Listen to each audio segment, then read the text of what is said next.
Assalamualaikum warahmatullahi wabarakatuh. So, seperti biasa setiap hari Rabu jam 9 malam anda semua akan bersama saya Cikgu Hidayati dalam talk show Bright Smile Academy.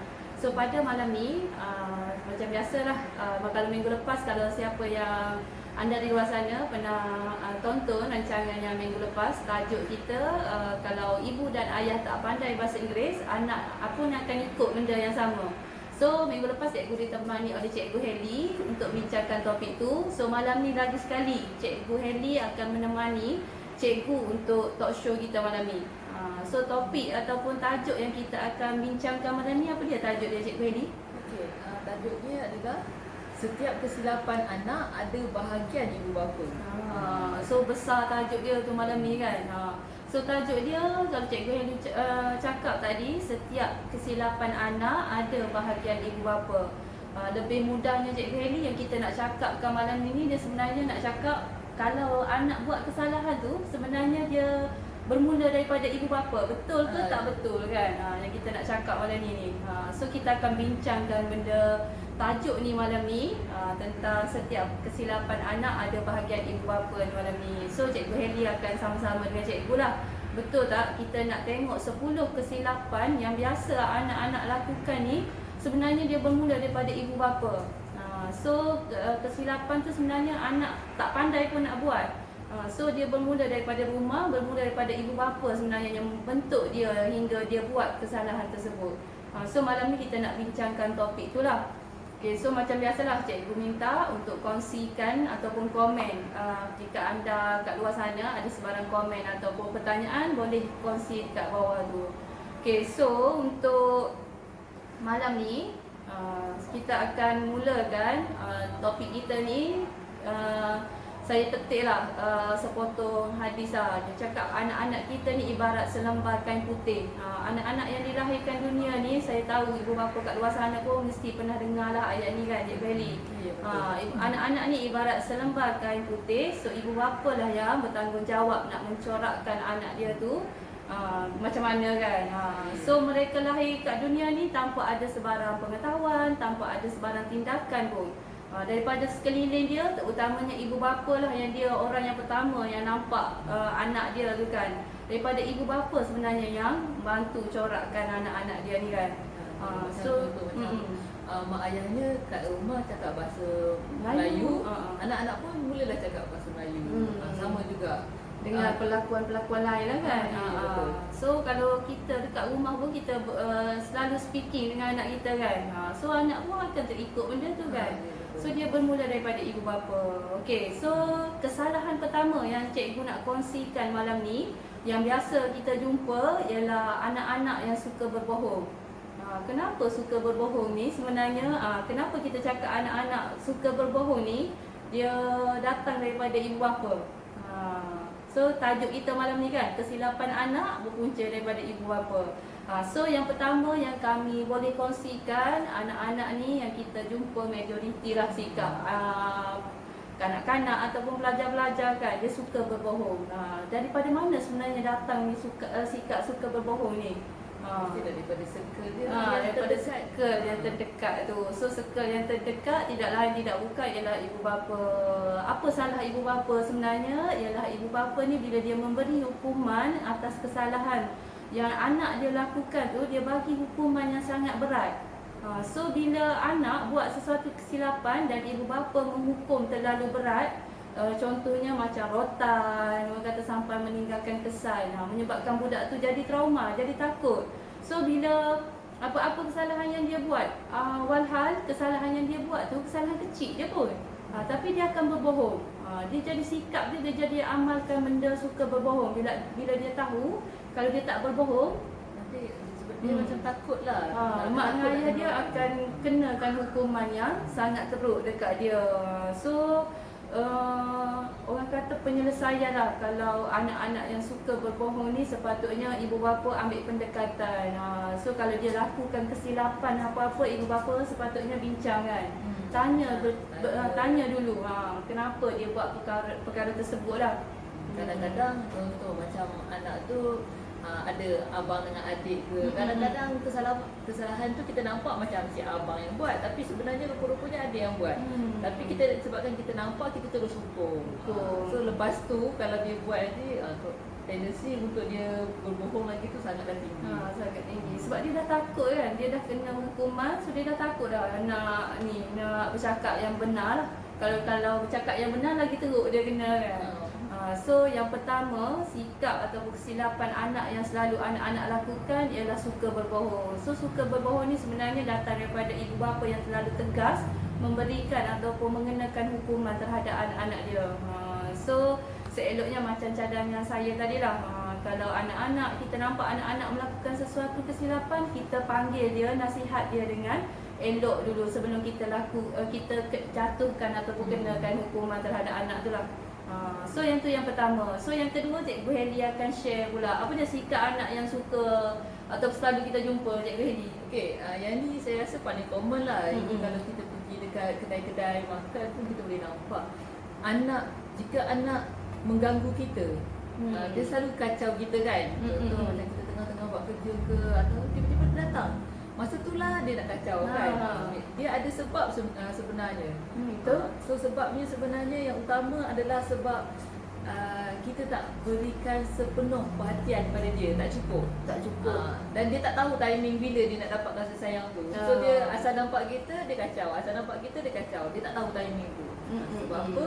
Kurang sentuhan kasih sayang diberikan. Kita pula sibuk, kadang-kadang kita tak sengaja kan. Kalau macam saya tak sempat nak tengok anak. Macam saya cakap tadi dekat kedai makan, kadang-kadang kita tengok mak ayah sibuk pegang handphone. Saya biasa nampak lah pegang handphone kan, macam sibuk kan. Yang anak ni dia buat perangai dia nak tarik perhatian. So sebenarnya itulah dia, kurang sentuhan kasih sayang. Kurang sentuhan kasih sayang. So macam mana Cikgu Heli, macam cara yang sepatutnya ibu bapa buat lah kalau kesilapan anak tu dia bukan setakat ganggu kata mak ayah dia kan. Kalau dia duduk tempat awam tadi macam kita cakap kat restoran apa kat, dia dah mengganggu orang lain tu kan. Sebenarnya dia nak kasih sayang lah kan. So dia sepatutnya macam ni lah. Saya rasa dari pendapat saya, kalau waktu bersama dengan keluarga tu sebaik-baiknya kita tolak tepi lah apa-apa yang urusan kita tu kan. Especially sekarang ni urusan kita banyak menggunakan handphone. Kadang-kadang anak-anak kita ni dia ingat kita main handphone. Sebenarnya urusan kerja juga. So masa bersama keluarga tu kita adakan, pastikan ada. So anak-anak tahu, kata mungkin sekarang ni memang tengah sibuk, tapi nanti setiap pukul berapa dia akan ada bersama kita. Ataupun setiap weekend bila keluar dia mesti dia dah tahu dah, kita akan sama-sama ni ada waktu dia dengan apa dia kan. Ni weekend pun kita duduk sibuk dengan handphone kita kan. So itu yang salah timing tu dia kacau kita tu. Ada satu jugalah saya pernah tengok ibu bapa ni dia dah siapkan schedule tu, maksud dia kalau waktu dia tengah ada kerja tu dia akan bagi tahu anak dia, jangan ganggu mak waktu ni. Lepas ni mak akan fokus pula dekat awak. Mak akan tolong awak buat kerja ke, mak akan tolong awak buat yang awak tengah main tu ke. So dia dah bagi tahu awal-awal lah kan. Maksudnya dah ada pembahagian masa yang kita bagi tahu anak tu, kita dah akan ada waktu dengan anak kita, dan bila masa anak kita tak boleh ganggu kita. So yang kedua, sikap anak yang paling common ataupun kesalahan kedua yang selalu kita tengok pada anak-anak kita ialah suka mengganggu orang lain. So yang ketiga pula, sikap yang selalu kita jumpa terutamanya para pelajar lah kan. Tak dinafikan lah pelajar dekat luar ke, pelajar yang ada dekat center sekalipun, kalau kita suruh buat apa-apa yang perlu maju ke hadapan, berseorang diri kan, duduk kat depan seorang diri, present apa-apa ataupun baca apa-apa, kurangnya keyakinan diri lah. Kenapa timbulnya ataupun lahirnya kesilapan kurang keyakinan diri dalam diri anak-anak pelajar ni? Tak kisah, bukan cakap budak sekolah menengah aja, tapi sekolah rendah aja, tapi sekolah menengah pun sama. Bila suruh ke depan tu kan, seolah-olah macam benda besar bagi dia. Sebenarnya kita nak mendidik dia supaya dia lebih berkeyakinan. Tapi kita tahulah isu dia sebenarnya anak tu sendiri tak mempunyai keyakinan diri kan. Betul tu. Okey, so kenapa sikap ni boleh timbul? Sebenarnya lahir daripada ibu bapa juga. So malam ni memang lebih kepada salah ibu bapa lah kita punya perbincangan. Tapi bukan salah semata-mata salah ibu bapa, cuma kita nak tahu kan kalau salah anak kita buat ni sebenarnya salah dari mana. Tak dinafikan circle lain pun ada juga. Tapi kita nak tahu yang mana ni yang fokus utamanya datang daripada ibu bapa. So biasanya anak ni Cikgu Heli yang tak punya keyakinan diri ni kan, student-student kita sekalipun kan, sebenarnya dia datang daripada rumah. Ibu bapa sendiri kadang-kadang yang menjatuhkan anak dia, membebel, menyebabkan dia kurang keyakinan diri. Kritik tak bertempat. Kritik tak bertempat. Over sangat. So dia jadi tak confident lah. Lepas tu dia baru buat sikit, baru dia nak biasa anak-anak ni macam ni kan, dia bangga dengan hasil dia tu kan. Baru dia duduk, kita dah kata ini tak cantik, ini tak, belum apa-apa lagi dah tak ada keyakinan diri. Kita yang jatuhkan sendiri dia punya motivation diri, keyakinan diri tu. Satu lagi, anak-anak ni sebenarnya dia anggap ibu dan ayah dia ni sebagai idola. Dia tengok mak ayah dia tu, dia nak jadikan contoh, dia jadikan idola. So bila dia bawa sesuatu yang dia nak tunjukkan, macam Cikgu Heli cakap tadi kan, so idola dia yang menjatuhkan dia sendiri kan. So dari situ sebenarnya kita ni menyebabkan anak kita apatah lagi dia nak pergi bercakap depan orang lain kan. Bila dia bercakap depan idola dia, depan ibu bapa dia tu pun, ibu bapa dia dah menjatuhkan dia. So dah kurang dah motivation dengan keyakinan diri dia kat situ kan. So sebagai ibu bapa, bagi saya lah, so malam ni saya Cikgu Heli ni mewakili pandangan yang kami kaji, kami lihat apa yang perlulah kita baiki kan. Contohnya kalau macam anak-anak ada suarakan sesuatu yang dia rasa tu sebagai kelebihan diri dia, ibu bapa sepatutnya sokong ataupun orang kata jangan terlampau mengkritik benda tu. Bagi penyelesaian kalau benda yang dia suarakan tu tak berapa nak betul ke apa kan. Sebab kita nak menaikkan motivation dia. So pelajar yang biasanya kita jumpa dalam kelas Cikgu Heli kan, yang mempunyai keyakinan diri ni, biasanya kalau kita tanya mesti dia akan cakap, oh mak dan ayah saya support saya buat benda tu. So sebab tu dia ada motivation yang tinggi. Dia jawab, contoh dia nak jawab soalan salah tapi confident. Tapi bagus dia sebab dia confident. Tapi bila dia tahu oh salah rupanya, dia terus ingat sebab dia dah cuba menjawab. Berbanding kalau dia dah awal lagi dia tak confident walaupun soalan jawapannya betul, lepas tu dia tak ada ingat lah sebab dia tak cuba. Takut sangat kan. So kesalahan diri yang ketiga anak-anak pelajar kita selalu lakukan atau mempunyai sikap ni dalam diri yang perlu kita elakkan ialah tidak mempunyai keyakinan diri. So ibu bapa pun perlu orang kata ambil perhatian lah kan.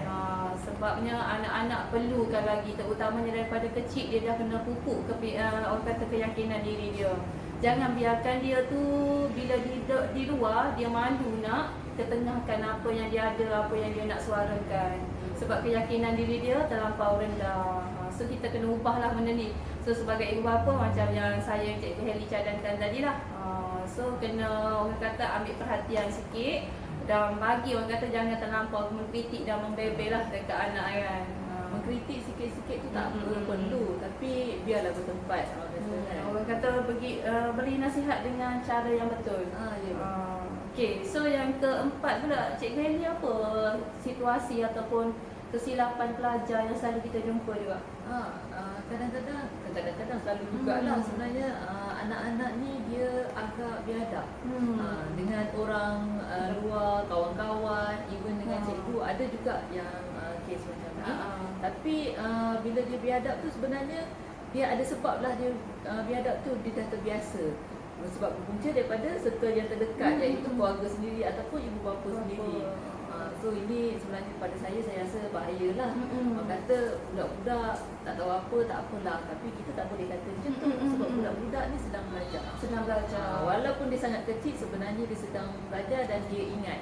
Betul. Apa yang berlaku dekat sekeliling dia ingat. Contoh kalau macam biasanya macam bila anak-anak tu biadab, dia datang daripada ibu bapa yang selalu bertengkar depan anak-anak, menggunakan kata-kata kesat depan anak-anak. Dah biasa, dah jadi orang kata bahasa harian.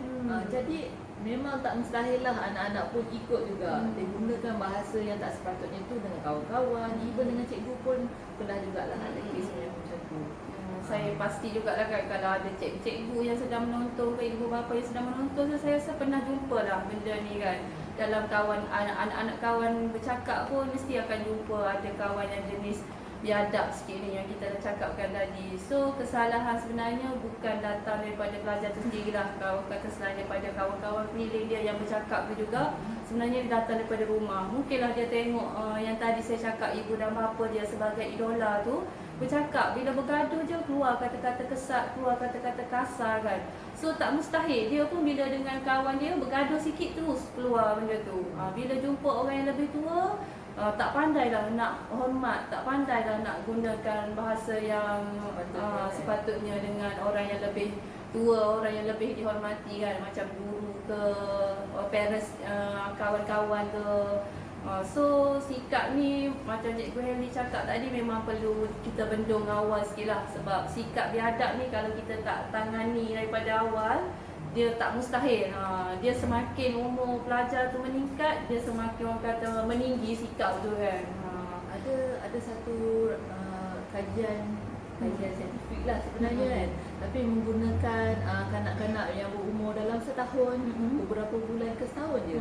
Tapi cara kaedah yang digunakan tu adalah nak kena pasti adakah anak-anak yang seusia begini dia dapat tahu tak benda tu salah ataupun betul. Tapi dalam kajian tu dia menggunakan toys, anak patung. So dia tunjukkan satu action, satu patung yang baik, satu patung yang kurang baik yang buat jahat. Tapi even anak-anak yang umur dalam beberapa bulan ke setahun ni, dia tahu patung mana yang baik. Kemudian so dia tahu ni watak jahat, dia watak baik. So daripada kajian tu sendiri sebenarnya kita dapat tahu rupa-rupanya budak-budak yang kita rasa kecil lagi ni, tak tahu apa-apa ni, sebenarnya dia tahu yang mana buruk, yang mana baik. So buruk baik tu dia dah tahu. So sangatlah penting kita jaga tingkah laku, percakapan. Bila kita dah ada anak yang sedang membesar ni, sebab dia akan memupuk perangai perilaku anak tu sampai dia besar. Sebab kita tak tahu kan anak kita ni dia boleh nilai benda tu sampai mana kan. Kadang-kadang dengan dia tengok benda yang sekecil bagi kita, biasalah kan, sebut perkataan yang tak boleh sebut tu kadang-kadang. Sebenarnya budak dia cepat tangkap benda tu. So dalam kelas pun kita selalu jumpa dan kita akan marah lah kan bila pelajar yang gunakan bahasa yang tak sepatutnya sampai boleh menyakiti hati orang lain. So sepatutnya benda ni kita tak boleh biarkan lah. Kalau ada anak yang kita nampak ada perlakuan dia sedikit orang kata gunakan bahasa kesat ke, bahasa kasar ke, sebagai ibu bapa kita kena tegur dia dan bagi tahu kenapa jangan gunakan bahasa-bahasa macam tu, jangan berkelakuan macam tu. Terutamanya bila sebagai pelajar dengan guru lah kan, adab dengan guru, adab dengan kawan-kawan dia. Bila dah tak jaga benda-benda ni, Cikgu Helly, benda ni sebenarnya menyebabkan berlakunya orang kata gaduh dalam kelas kan. Ejek mengejek, daripada benda yang sikit, yang kecil sepatutnya kita kata didik, asuh benda tu. So lama-lama bila dah sebati dalam diri, susah kita nak tukar. Bila dah sebati, kita cakap macam mana pun jadi rumit lah sikit kan. Susah tak nak dengar sikit. So dia bermula daripada rumah. Seeloknya ibu bapa orang kata kalau ada sebarang pergaduhan ke, persisihan faham kan, kadang-kadang tu elakkan kita benda tu di hadapan anak dan elakkan guna bahasa-bahasa yang kasar lah kan. Supaya anak-anak yang ada dekat situ dia tak tahu pun macam mana kalau bergaduh tu nak guna bahasa apa dia nak cakap dengan orang ni kan. Tapi kalau mak ayah bergaduh pun dah guna bahasa-bahasa kasar kan. So dia dah serap benda tu dan dia guna pada kawan-kawan dia dengan orang yang sepatutnya dia hormati. Dan tak mustahil sama nanti dia akan biadab juga dengan mak ayah. Betul. Bila contoh pasangan, contoh mak dengan ayah, contohlah ayah tu cakap benda yang tak baik pada si mak ni. So anak dia bila lama kelamaan dia kata okey tak apa cakap benda ni dekat mak. So itu sangat bahaya. Bendung awal-awal lagi. Bendung dari awal lah. Okey. So yang keempat tadi kita perlu pandang serius jugalah. Jangan biarkan anak lakukan kesilapan yang keempat, iaitu anak menjadi orang yang biadab. Okey. So yang kelima yang cikgu nak kongsikan kat sini, kesilapan kelima yang selalu kita lihat pada anak-anak pelajar juga. Anak-anak pelajar ni dia rasa tak cukup. Ada sifat ataupun ada perasaan tidak cukup. Contohlah, kalau dah ada pencil box baru tu, tengok yang kawan lain, rasa yang dia dah tak cantik dah, rasa tak cukup benda tu. Sedangkan sepatutnya kalau dah dapat benda yang baru kan, Cikgu Heli kan, tak kisahlah, bersyukur. Tapi kita semai ataupun pelajar tu sendiri rasa tak cukup. Kenapa ni? Kalau dari segi tak cukup ilmu tu tak apa, Cikgu Heli kan. Yelah, cukup ilmu boleh belajar. Tak cukup ilmu maksudnya dia sungguh-sungguh nak belajar lagi. Tapi kalau perasaan tidak cukup ni menyebabkan dia terasa nak mengambil hak orang lain. Terutamanya mencurilah dalam bahasa mudah kan, Cikgu Heli. Jadi sifat dia nak mencuri ataupun mengambil hak yang bukan milik dia, sebab dia rasa apa yang dia ada tak mencukupi. Contoh yang saya bagi contoh tadi lah, dia dah ada kotak pensel baru, tapi bila tengok kawan yang sebelah dia lagi cantik, lagi besar contohnya lah kan, so dia rasa terdetik nak ambil ataupun nak curi benda tu, sebab dia rasa tak cukup apa yang dia ada. Sebenarnya kesalahan yang merasa diri tak cukup ni sebenarnya datang daripada circle lah, circle terutamanya ibu bapa yang kita bincangkan malam ni kan. So kerana salah satu kajian dia cakap kerana anak-anak ni dia rasa tak cukup sebabnya dia tak mempunyai pilihan dia. Dia tidak diberikan ruang untuk memilih. Yes, betul. So bila dia tak ada peluang memilih, kadang-kadang contohlah pensel kan, dia nak pensel yang satu tu, tapi kita sebagai ibu bapa kita kata, oh ini tak perlu ni, kita patut guna yang ni kan. Tapi dia nak sangat. Sekali-sekala saya rasa mungkinlah kita minta pendapat anak tu. Kalau dia nak sangat satu benda tu, kita tanya kenapa dia nak sangat. So sekurang-kurangnya ada bagi ruang untuk dia untuk menyuarakan pendapat dia. Lepas tu peluang untuk dia memilih kan. Betul Cikgu Heli. So memang penting supaya anak-anak ni rasa setiap apa yang dia rasa, apa yang dia fikir tu ibu bapa ambil perhatian kan. Kalau anak contohnya nak beli pencil box tadi, jangan kita sebagai ibu bapa ni ambil yang ni. Yang ni murah contohlah, yang ni murah sikit. Ambil yang ni je lah. So tak ada ruang untuk anak tu cakap, tak nak lah mak yang ni, bentuk dia tak suka lah bentuk yang segi empat contohnya, suka yang bentuk bulat ke, yang panjang ke.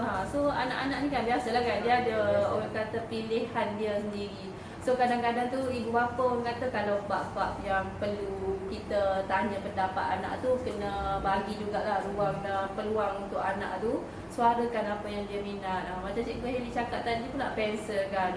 Pensel ada banyak jenis kan. Dia macam-macam. Dia ada. Kita nampak macam sama je lah nak guna pensel untuk menulis. Tapi sebenarnya adalah dia nak yang mechanical pensel lah. Dia nak ada yang ada warna-warna kat tepi dia lah kan. Biasalah tu. Kadang-kadang anak-anak ni dia tak faham kenapa kita kata yang ni lebih baik pada yang lagi satu. So saya rasa adalah lebih baik kalau contohlah kita rasa pilihan dia tu memang tak patut. Jadi kita terangkan elok-elok dekat anak tu kenapa dia tak patut pilih. Betul. So sekurang-kurangnya dia akan faham, oh ini ada sebab. Bukannya sekadar kata oh ini tak boleh tanpa bagi apa-apa alasan. So itu pada saya mungkin anak-anak akan lebih faham lah kenapa kita buat pilihan yang macam tu. Okay, betul Cikgu Heli. Okay, so yang kelima tadi orang kata dengar orang kata pendapat anak lah. Pendapat anak, apa yang anak nak suarakan. Tak semua yang kita rasa itu baik untuk kita, baik untuk anak, sebenarnya dia tak suka pun benda tu. So dengan tu sebenarnya menimbulkan dia rasa tak cukup dengan apa yang dia ada. Sedangkan kita dah berikan semua. So saya yakinlah ibu bapa ni nak penuhi semua keperluan anak kan. So sebenarnya ibu bapa dah bagi semua, cuma kita tak ambil perhatian lah. Tak ambil perhatian daripada orang kata perasaan anak tu yang dia nak apa dia kan. So kena orang kata lebihkan bahagian tu supaya anak-anak kita semua rasa cukup dengan apa yang dia ada. So selalu jugalah amalkan dia dengan orang kata perasaan bersyukur lah kan. Bersyukur dengan benda apa yang kita ada. So boleh juga mengelakkan daripada perasaan yang tidak merasa cukup tadi. Okey, so yang tu yang kelima. So yang keenam Cikgu Edi? Yang keenam, bila anak-anak rasa jealous, cemburu. Sikit-sikit cemburu, sikit-sikit cemburu kan dengan kawan-kawan, bukan cemburu apa, cemburu dengan kawan-kawan. Dia bila dia ada perasaan cemburu terhadap orang lain tu, dia ada sebab kenapa sifat tu ada dalam diri dia kan. Berlebih-lebihan lah pada yang saya masukkan ni. Cemburu sikit-sikit tak apa kan. So biasanya pelajar anak-anak ni dia rasa cemburu sebab dia selalu dibanding-bandingkan dengan orang lain.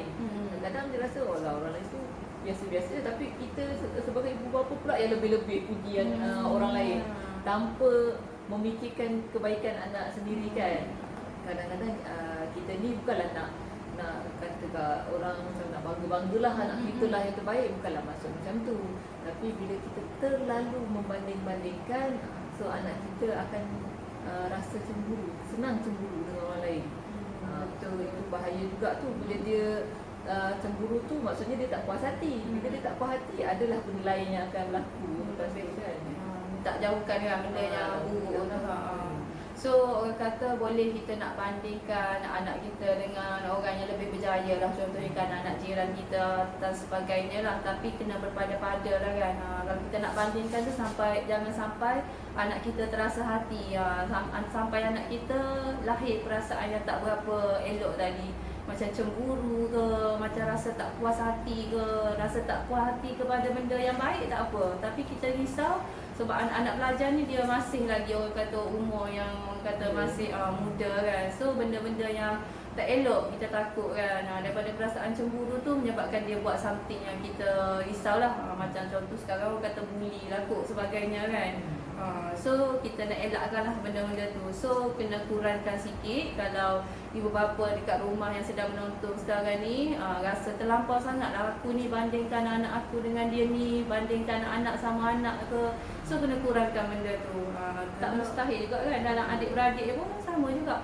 Kalau macam kita nak minta anak kita tu untuk mencontohi orang lain, sebenarnya tak salah. Cuma jangan terlalu sangat. Kita kena cakap kenapa dia patut mencontohi, dan kita highlight juga kelebihan yang ada pada dia.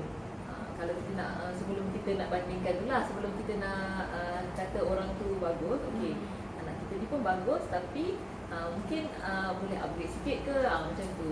Kena ada cara lah supaya anak kita ni tak salah sangka. Dia ingatkan kita ni sayang orang lain kan, tak sayang kat dia pula kan. Kita tak bermaksud pun sebenarnya. Okay, so yang ketujuh, tadi yang keenam, jangan anak-anak ni ada satu kesilapan pada diri yang suka cemburu, so kena elakkan lah.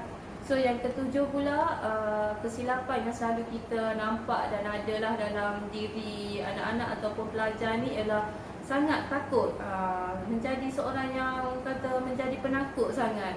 Kalau kita orang pergi mengajar ke, kami sebagai cikgu-cikgu mengajar pun kan, kalau elektrik ter-off sekejap pun dah menjerit kan.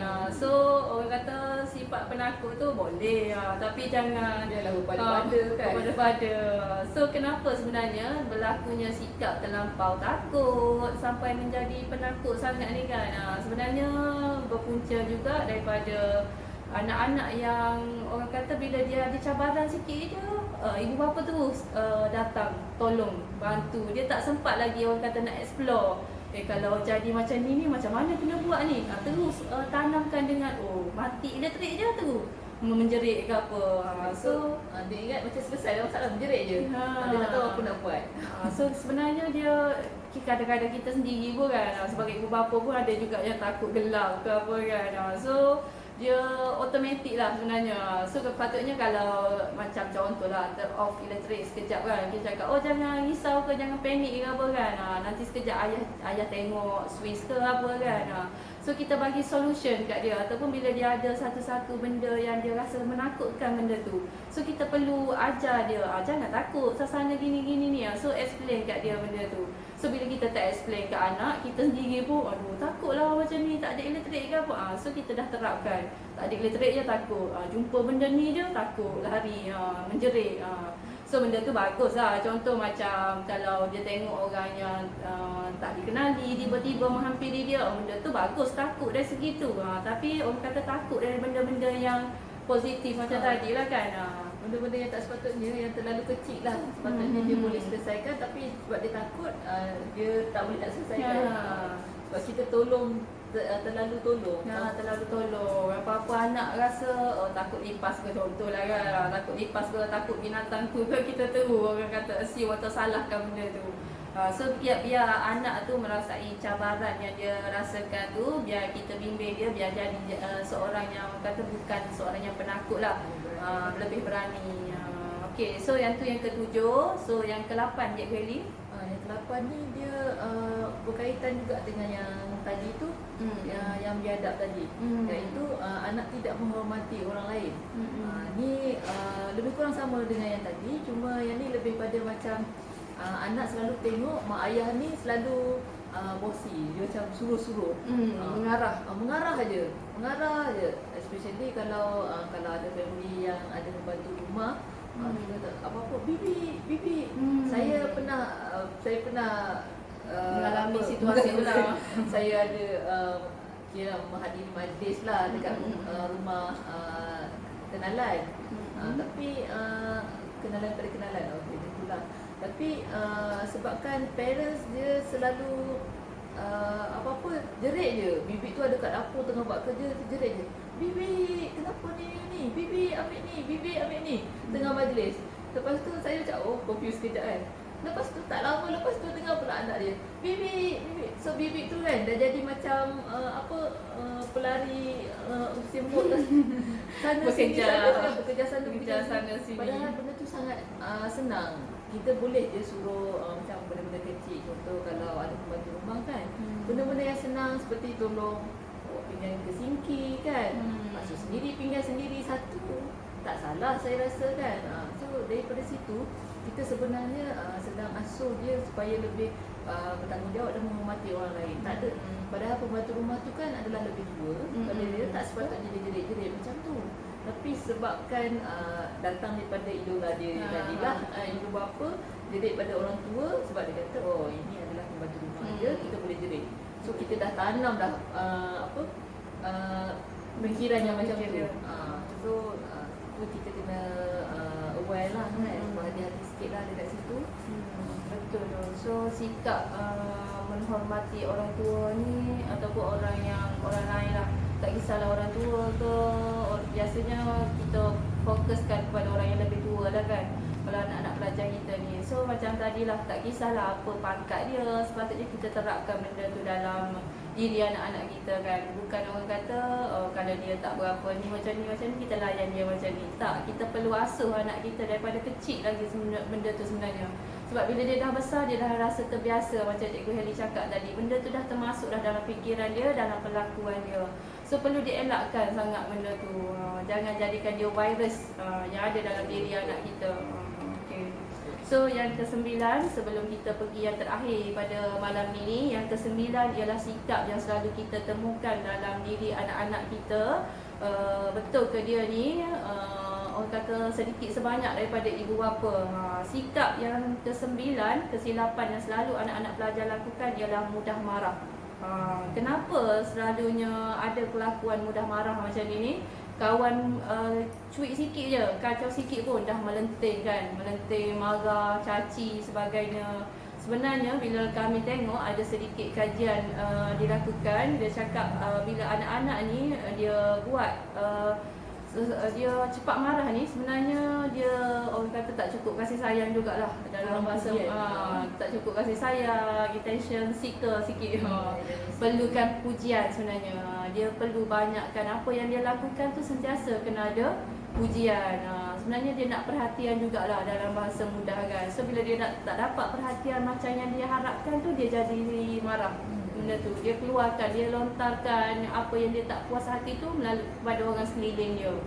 So cara nak menyelesaikan benda ni sebenarnya ataupun sikap ni ialah dengan cara berikan pujian yang sebetulnya lah kepada anak. Kalau dia buat benda yang baik, kita banyakkan puji benda tu. Tapi kalau dia buat benda buruk takkan kita nak puji kan. So kena pandailah tengok apa dia perlakuan dia tu. So kalau dia buat benda yang tak berapa baik, kita nasihatkan dia dengan cara baik. Kalau kita tengok dia buat benda yang baik, banyakkan pujian terhadap apa yang dia buat supaya dia terbiasa dengan benda-benda yang baik saja. Okay, so orang sentuh sedikit dah marah kan. Betul sikit. Okey, so yang terakhir Cikgu Heli, Okey, kita pada malam ni. Yang terakhir, anak menjadi terlalu perahsia. Dia apa-apa dia senyap dia share dengan adik-beradik dia ke, ataupun dia senyap seorang-seorang. Kita pun confused, kenapa lah dia ni pendiam sangat, dia tak nak cerita apa-apa. Bahaya dia kalau sikap terlampau berahsia ni ataupun orang cakap berahsia ni, dia suka memendam perasaan dia lah. Sebab dia tak boleh nak luahkan dengan sekeliling dia, terutamanya ibu bapa kan. Kenapa Cikgu Heli berlakunya benda ni? Punca dia ni adalah sebenarnya macam kita bila dia cakap pada ibu bapa, kita ni pula terlalu membesar-besarkan benda yang kecil, yang remeh. So mungkin benda tu sikit je, tapi kita punya besar-besar tu siap macam mengejek kan. So dia rasa macam cakap pun macam tak guna kan, tak payahlah cakap. So dia Diam je lah. diam. Kadang-kadang dia berahsia dengan ibu bapa dan dia ada best friend. Dia dengan best friend dia boleh cakap semua, tapi dengan ibu bapa dia tak cerita. Itu bahayalah saya rasa kan. So biarlah kita yang jadi best friend pada anak-anak kita, bukan orang lain. Sebab kita tak tahu kan? Sebab kita lebih mengenali orang kata anak kita yang dekat dengan kita kan. So biar kita ni jadi kawan baik dengan anak kita. So dia ada rasa yang dia tengok ke, yang dia rasa macam benda ni betul ke, ibu benda ni macam ni. So dia meluahkan benda apa yang dia fikir tu. So benda tu bagus. So bila anak jadi seorang perahsia ni, sebenarnya dia tak elok juga untuk emosi anak tu sendiri. So bila dia dah besar, dia terlampau memendam perasaan dia tu, yang orang kata dah tak terluah tu, dia jadi kepada perkara lain pula. So kita nak elakkanlah benda-benda yang tak elok tu kan. Okay, so daripada 10 kesilapan yang anak-anak lakukan yang kami sharekan pada malam ni, sebenarnya memang kalau kita tengok dari sudut yang positifnya, memang dia bermula daripada ibu bapa lah. So ibu bapa ni sebenarnya daripada ayat pertama saya tadi kan, saya cakap anak-anak ni lahir ke dunia ni ibarat selembar kain putih. So ibu bapa ni sebenarnya yang akan mencorakkan anak-anak tu kan, Cikgu Heli, menjadi macam mana yang dia mahukan lah. So kalau kita dalam agama Islam kita pun kan, kita nak anak kita jadi anak yang soleh, anak yang solehah, berjaya dunia dengan akhirat. So Cikgu Heli, So apa kata tadi, asalnya daripada ibu bapa atau keluarga kita sendiri, barulah dia efek daripada orang lain. So kalau kita mula-mula sekali, kalau kita nampak anak-anak kita ni ada masalah-masalah yang tadi yang kita sebutkan tadi, ada isu ni, mula-mula sekali kita tengok dulu, adakah kita sebagai ibu bapa puncanya tunjuk contoh yang baik lah kat anak-anak tu, adik-beradik dia ke. Bila kita tengok semua tu, baru kita tengok kawan dia. So yang first sekali kita kena tengok keluarga kita dulu, circle dia yang paling rapat dulu. Tengok daripada situ barulah kita tahu punca dia. Okay, so cikgu dengan Cikgu Heli malam ni rasa setakat ini sajalah perkongsian kami pada malam ni. So kami harap ibu